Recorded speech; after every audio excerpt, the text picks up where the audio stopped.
Paano palaguin ang 10,000 pesos mo? Kung kayo ay naghahanap ng paraan para palaguin ang inyong pera, please watch this. Hi there guys! JRM Media nga po pala. Thank you so much sa pag-watch ng ating video.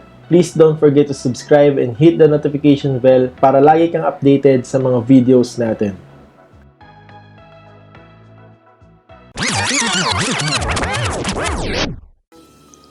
Hi guys! Magandang araw sa inyong lahat. Ngayon po, pag-uusapan natin kung paano naman palaguin ang inyong 10,000 pesos.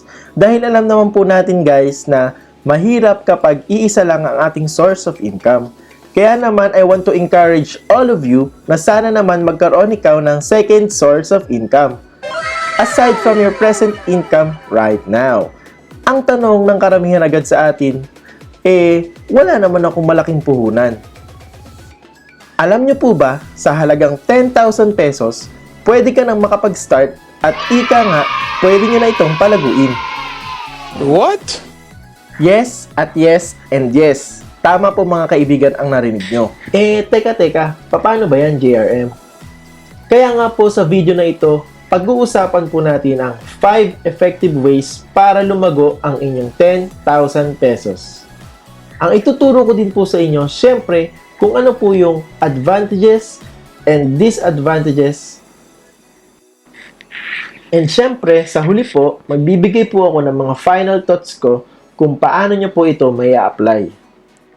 Ano nga ba yung 5 effective ways para palaguin ang inyong 10,000 pesos? Ang ating number 1 na pwede nating pasukin sa halaga ng 10,000 pesos, pwede kang mag-resell ng mga produkto via online.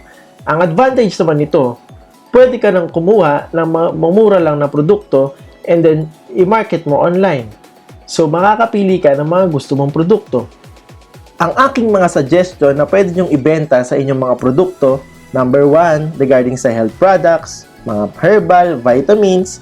Number 2, beauty products, pampaputi, pampapayat. Lahat ng mga produkto na yan, isa yan sa mga pwede nating magagandang ibenta. At syempre naman, ang hindi mawawala sa ating mga Pinoy ay ang pagkain. Yan ang pwede nyong ibenta na wala ka talagang katalo-talo, like mga frozen goods, fish, or sausages, tocino, tapa, longganisa. Ano naman ang disadvantage nito? Syempre, ngayon, madami na nagbebenta ng online selling. So, tumataas na ang kompetisyon. Pumunta naman tayo sa ating number 2. Pwede po kayong magtayo ng mini sari-sari store. Ang advantage nito, hindi ka mapapagod agad.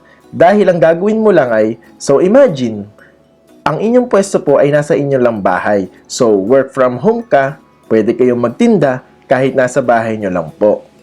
Maliit lang ang puhunan, bumili lang po kayo ng mga paninda, then pumwesto po kayo sa harap ng bahay ninyo kung saan po pwede ninyong ipwesto ang mga paninda ninyo. And then, pwede ka nang magbenta.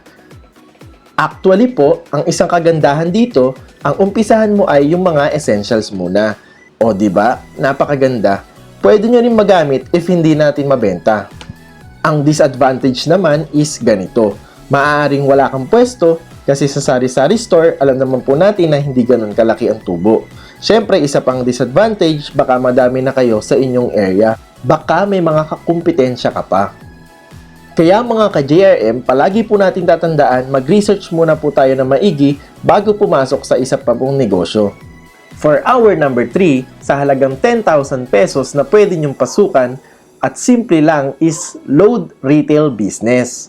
Ang advantage nito, syempre, it's a need. Hindi mo na need i-alok para mabenta. Kasi ang cellphone kapag walang load or data, hindi siya tatakbo. Marami na kasi ngayong nag-online class, online meetings, chat, video calls, or not gaming. Panonood ng mga K-dramas, Netflix, so kailangan po talaga nila ng internet connection or load or data.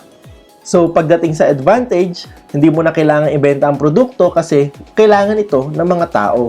Disadvantage naman is kung walang masyadong gumagamit ng data sa inyong area or yung mga kapitbahay mo is may wifi na sa bahay.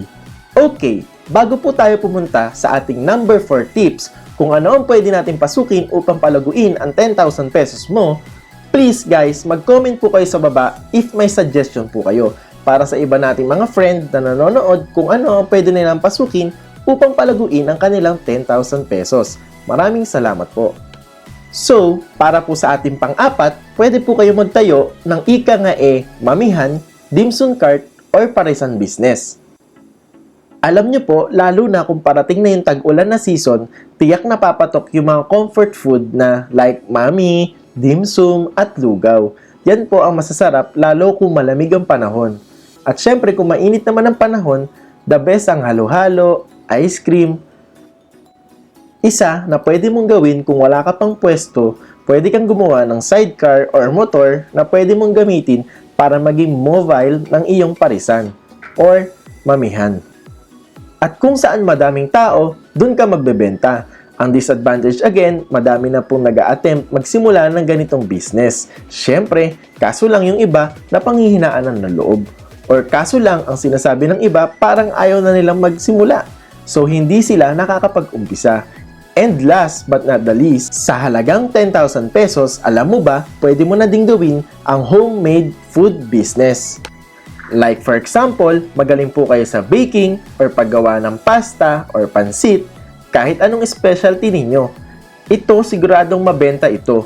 Pwede kang mag-serve ng desserts, tanghalian, or merienda. Kung ano yung kaya nyong lutuin, saka ang gagamitin nyo lang is social media and mga testimony ng mga kaibigan ninyo. Magiging patok na patok yan. Ang disadvantage lang syempre, maproseso ito, matrabaho ito. Syempre, ikaw yung mamamalengke, ikaw yung magluluto, ikaw ang magmamarket sa social media, ikaw din ang magdi-deliver. Lahat ay ikaw. Nakakapagod din talaga ito. Pero ang good news, pagdating sa pagkain, it's very rewarding due to high profit. Minimum niyan is nasa 50 to 100%. Thank you so much guys, and I hope sa halagang 10,000 pesos na mabago nyo na ang inyong pamumuhay. Matutong magdagdag ng additional source of income. At palagi po nating tatandaan, pag may tiyaga, may nilaga. Kaya mag-start na po kayong magnegosyo. Again guys, JRM nga po pala, nagsasabing, believe in the person you want to become and take the steps to make it happen. Your belief will pave the way for your success. And last guys, I hope marami kayo natutunan dito sa video natin and please hit like and subscribe para lagi kang updated sa mga videos natin.